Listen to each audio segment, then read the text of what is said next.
Hello, my name is Yuri Holzer. I'm from the University of Florida and I run the UF Forest Entomology Lab.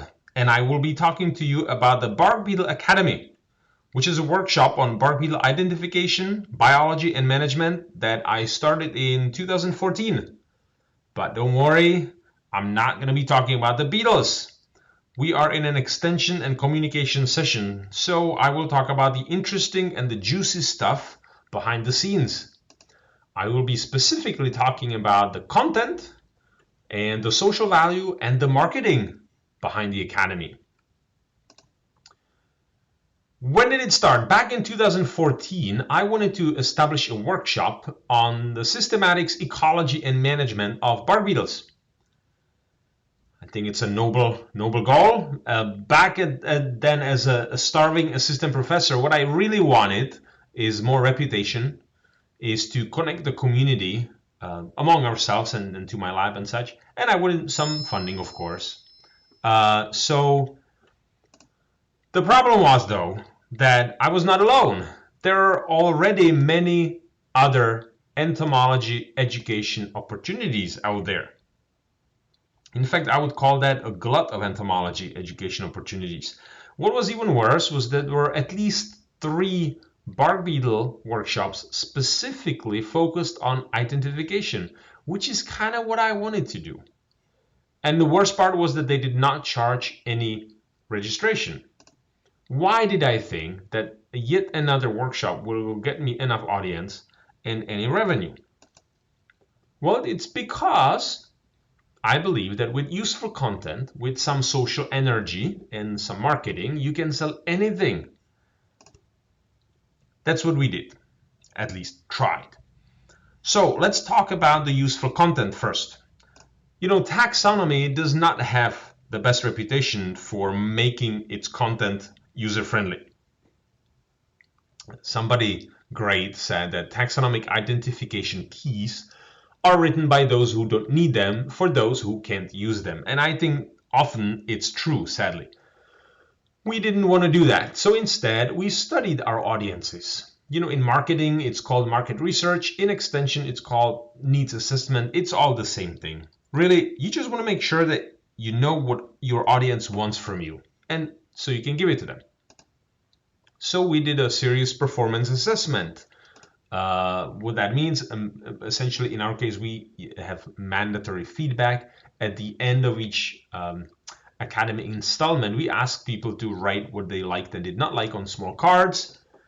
We take the nice ones and put them on our website to shamelessly promote ourselves. But we also do take the critical ones very much seriously. They're actually really useful, and we use them for iterative improvements of the academy. I'll give you an example. The first one was mostly about essentially talking about the beetles. We have shown lots of cool pictures, talked about the characters and everything, but the feedback was that people missed hands-on experience, looking at the actual insects, touching them and such. So that's what we did in 2016. We instituted a nice reference collection so people can look at the beetles, and we sort of went over each individual one. Again, iterative improvements. That was very much appreciated. So in 2018, we structured the entire event around these reference collections. We call them distributed reference collections, which means people take them home, which is also a little bit of a new paradigm in rapid identification of important species. Everybody can have a little reference collection of the most critical pests or the most critical false positives. So that's good, that's useful, and people pay for them, so we increase our revenue. All great. Another important part of the Bark Beetle Academy is the fact that people are social animals, and you know, scientists are people, so scientists are social animals. And a big part of the Bark Beetle Academy is being together. Networking, socializing, forming a community of bark beetle fans. There's plenty of opportunities to socialize. And not only we implement lots of fun activities, lots of fun social elements, we also advertise it. We advertise the fact that we organize parties. We advertise people's emotions.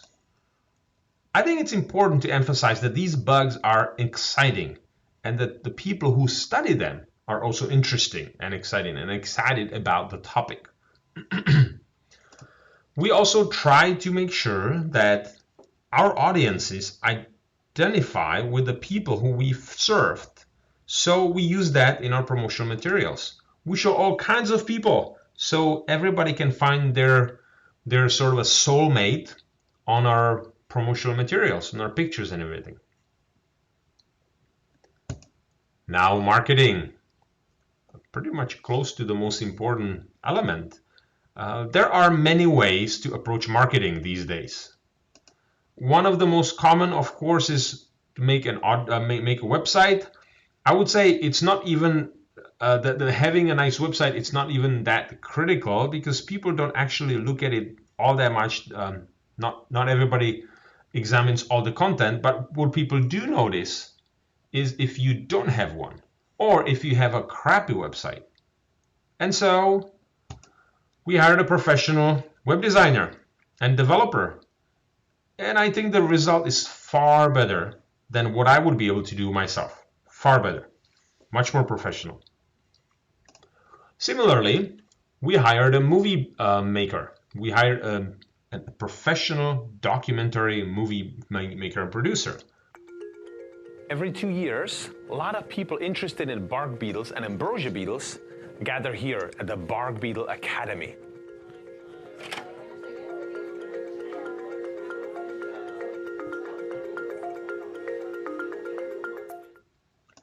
Again, imagine if I attempted to create a movie about the Academy.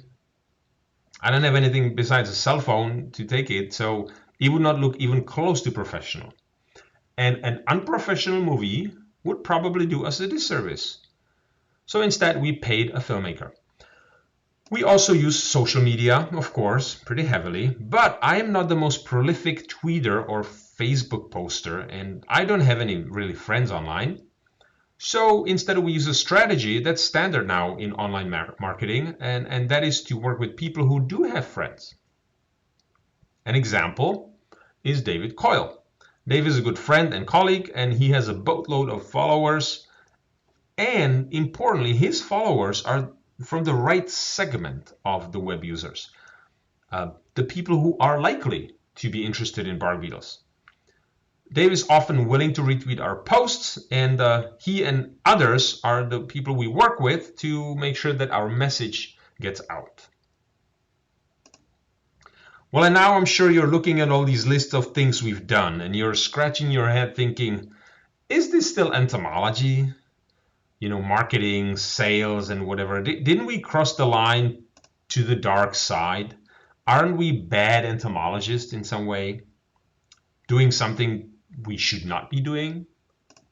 I don't think so. You know, look at some of the most popular publications, like the Classification of Nature by Linnaeus. Back then already, there was a lot of stuff, a lot of effort to make sure that it looks pretty. Already back then, it was a normal thing to do, to try to sell books like that, sell this entomology stuff. Actually, I believe that in the contemporary marketplace of ideas, you know, online and everything, we don't really compete with other scientists.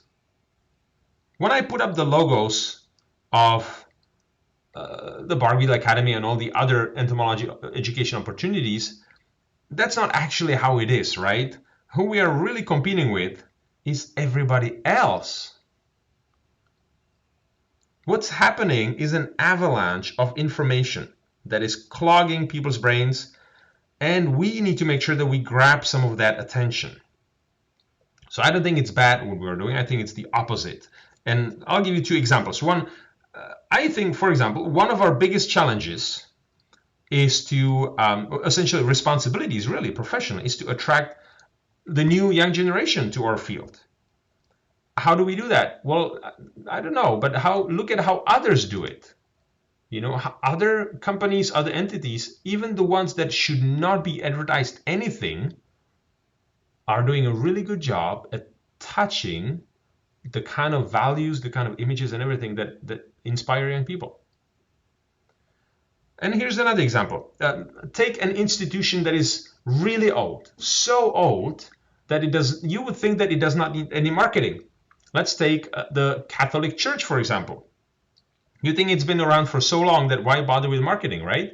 Well, just peruse the web a little bit and you will see the opposite. Catholic Church is definitely very busy, like almost everyone else these days, in marketing itself. They're very strategic and they're investing a lot of money into it. So, I don't think it's bad to do professional marketing of our events and entities. In fact, I would say that if we do not adopt some of these strategies to make ourselves heard, we may be actually submitting our products and our field to oblivion just because everybody else is doing it. So my take-home message would be that with a combination of useful content, social components, and marketing, you can sell anything, even a nerdy entomology workshop like the Beetle Academy. Another take-home message would be an encouragement to partner with professionals. Let's face it, we entomologists are usually not trained in attracting the attention of contemporary audiences, so we should really work with the ones who are trained to do that. And my last message is, yes, it costs money, but I think it's worth it. I think that instead of focusing on how to save money on marketing, I think we should focus on how we can find enough money to pay for a powerful kind of marketing. Thank you very much.